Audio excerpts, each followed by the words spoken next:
आज मैं गर्मी के 40 डिग्री टेम्परेचर में करने वाला हूँ मजदूरी। और जिस भाई ने अभी तक हमारे चैनल सब्सक्राइब नहीं किया तो यार कर लो ना सब्सक्राइब, क्या हो जाएगा। अस्सलाम वालेकुम दोस्तों, उम्मीद आप सब खैरियत से होंगे। आज का दिन आपका भाई सारा दिन मजदूर बनने वाला है और मैं एक ऐसी जगह पहुंच गया जहाँ काम हो रहा था और मिस्त्री साहब ने सबसे पहले ऑर्डर ये दिया कि अरे के लिए जमीन खोदनी है। फिर मैं जमीन खोदने लग गया और क्योंकि जमीन बराबर करनी है तो फिर अरे आने और फिर इसके बाद मुझे कहा गया कि इसके ऊपर दुरमड़ लगाना है। दुरमड़ लगाने से जमीन सख्त हो जाती है। अगर जमीन सख्त हो तो फिर अरे मजबूत हो जाते हैं। जिस वक्त बंदा पानी लगाता है या बारिश का पानी जमा होता है तो फिर अरे मजबूत हो। कहते हैं ना, अगर किसी चीज की बेस मजबूत हो तो उसकी जिंदगी बढ़ जाती है। अगर दीवार का अरे मजबूत हो तो दीवार की जिंदगी भी फिर मुझे कहा गया कि मिसाला बनाना और मिसाला बनाने के लिए सबसे पहले रेत और सीमेंट को मिक्स करना होता है और इसको मिक्स करने के बाद इसमें पानी डाल दिया और फिर इसी तरह रेत और सीमेंट बिल्कुल अच्छी तरह से पानी में हल हो गया। पानी में हल होने के राइट 10 मिनट के बाद मिसाला बिल्कुल तैयार हो चुका था। मिसाला लेकर मैं मिस्त्री के पास पहुंच गया और इसके बाद मैं ईंटें देने लगा क्योंकि आज सारा दिन एक मिस्त्री और एक मजदूर था और वो मजदूर सिर्फ और सिर्फ मैं था, इसलिए सारा काम मुझे करना था। ईंटें तर करना, ईंटें देना और मिसाला देना। गर्मी की शिद्दत इतनी ज्यादा थी कि हर 10 मिनट के बाद ईंटों को तर करना होता और फिर काम करते करते हमें 5 घंटे गुजर चुके थे। और 5 घंटे क्या बताएं कैसे गुजारे मैंने इस गर्मी में। आप देख सकते हैं मेरी शक्ल किस तरह, मैं अपनी शक्ल को बार बार देख रहा था क्योंकि मुझे डर था कि कहीं मेरा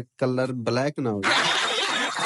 अब तो कर दो ना सब्सक्राइब यार, देख तो रहे हो ना कितनी मेहनत से हम वीडियो बना रहे हैं। और अब दूसरा एरा हम शुरू कर चुका है और पहला एरा बिल्कुल कंप्लीट हो चुका है और फिर वो टाइम आ चुका था जिसका मजदूर को सुबह से इंतजार होता है। चलो मैं आपको बता देता हूँ कि मजदूर को किस चीज का इंतजार होता है। तो दोस्तों वो होता है 12 से 3 बजे के वक्फे का। फिर आपके भाई ने खाना खाया और खाना खाने के बाद फिर नमाज पढ़ी। नमाज पढ़ने के बाद मैं बिल्कुल सो गया था। मुझे नहीं पता था और ना ही अंदाजा था कि मुझे 3 घंटे नींद आई। और जिस वक्त मैं लेट गया तो मुझे नहीं पता था कि मुझे किसने उठाया। मैं उस वक्त उठा जिस वक्त 3 घंटे गुजर चुके थे और बाहर जिस वक्त मैंने देखा कि मिस्त्री खुद आए हुए थे और वो काम कर मसरूफ थे। वक्फे के बाद मैं बिल्कुल थक चुका था और काम करने का दिल नहीं कर रहा था क्योंकि वक्फे के बाद बिल्कुल जैसे बंदे को सुबह काम करना पड़ता है तो इसी तरह फिर काम स्टार्ट करना पड़ा और फिर मिसाला बनाने लगा यार। इसलिए मुझे बिल्कुल दिल नहीं कर रहा था कि मैं फिर दोबारा काम करूं क्योंकि चैलेंज तो पूरा करना था ना। इसलिए फिर मैं चैलेंज पूरा करने के लिए फिर काम करना शुरू हो गया क्योंकि आधा चैलेंज तो मैं पूरा कर चुका था और पूरा चैलेंज पूरा करने के लिए पूरा दिन काम करना था। और फिर सुबह की तरह मिसाला बनाया। मिसाला बनाने के लिए फिर इसको पानी डाला, पानी डाल के फिर इसको मिक्स किया और मिक्स करने के बाद फिर इसको मैं मिस्त्री के पास ले गया। दूसरा एरा भी बिल्कुल खत्म होने वाला था क्योंकि टोटल हमने 3 एरे देने थे और 3 एरे के बाद फिर हमने प्लस्तर करना था। और फिर इसके बाद मैंने मिस्त्री को आके 1-2 ईंट मैं लगाता तो उसने कहा नहीं आप अपना काम करो, जो तेरा काम है वही काम करो, जिसका काम है उसके करना है। तो फिर इसके बाद मैं 2-3 तगारी एक साथ मिसाल ले गया क्योंकि ईंटें भी तो खुश्क हो चुकी थी और ईंटों को भी तार करना था, इसलिए फिर मैं ईंटों को तार करने शुरू हो गया। और फिर इसको तार करने के बाद तीसरा एरा भी बिल्कुल कंप्लीट होने वाला था और मुझे बुखार हो रहा था क्योंकि इसके बाद फिर प्लस्तर लगवाना था और प्लस्तर लगवाने के लिए बार बार मिसाला बनाना, मिसाला देना। मुझे ऐसा लग रहा था कि जैसे मुझे काम ना करने वाला बुखार शुरू हो गया। यार मैं आपको बताता चलूं ये काम बहुत ही मुश्किल है क्योंकि एक तो धूप पे काम करना है यार, हमें एक दूसरे का ख्याल रखना चाहिए। जो हमारे मजदूर भाई हैं उनकी मदद करनी चाहिए यार। आप बंदा खुद काम करके देखे तो फिर एहसास होता है। और फिर इसी तरह तीसरा एरा भी बिल्कुल मुकम्मल हो चुका है। आप देख सकते हैं, आप इसका कंप्लीट व्यू देख सकते हैं। और फिर मुझे मिस्त्री ने कहा कि जो दीवार के साथ साथ मिसाला लगाओ इसको बिल्कुल उतार दो क्योंकि ये प्लस्तर लगाते वक्त बहुत ही ज्यादा रुकावट पैदा करता है क्योंकि इसकी वजह से फिर मिस्त्री अपनी महारत शो नहीं कर सकता। और फिर मैं बैठ गया मिसाला साफ करना क्योंकि मिसाला पूरा ही साफ करना था और फिर तकरीबन मुझे 1 घंटा लगा और इस 1 घंटे के बाद बिल्कुल मिसाला मैं साफ कर चुका था। और मिसाला साफ करने के बाद छुट्टी का वक्त भी होने वाला था और छुट्टी का वक्त करीब था और मैं बहुत ज्यादा परेशान था क्योंकि अब प्लस्तर शुरू करना था और प्लस्तर शुरू करने के लिए बहुत ही ज्यादा काम करना पड़ता है, बार बार मिसाला देना पड़ता है और मिसाला भी तैयार करना पड़ता है। और फिर आपके भाई ने हिम्मत बिल्कुल नहीं आ रही और फिर मिसाला देना और प्लस्तर करवाना शुरू हो गया। 1 घंटा काम करने के बाद फिर हमारी छुट्टी का वक्त भी हो चुका था और मैं बहुत ज्यादा खुश था क्योंकि आज मैंने अपना चैलेंज कंप्लीट कर दिया और वो भी गर्मी के 40 डिग्री टेम्परेचर। और जिसने अभी तक हमारे चैनल सब्सक्राइब नहीं किया तो यार कर दो ना सब्सक्राइब।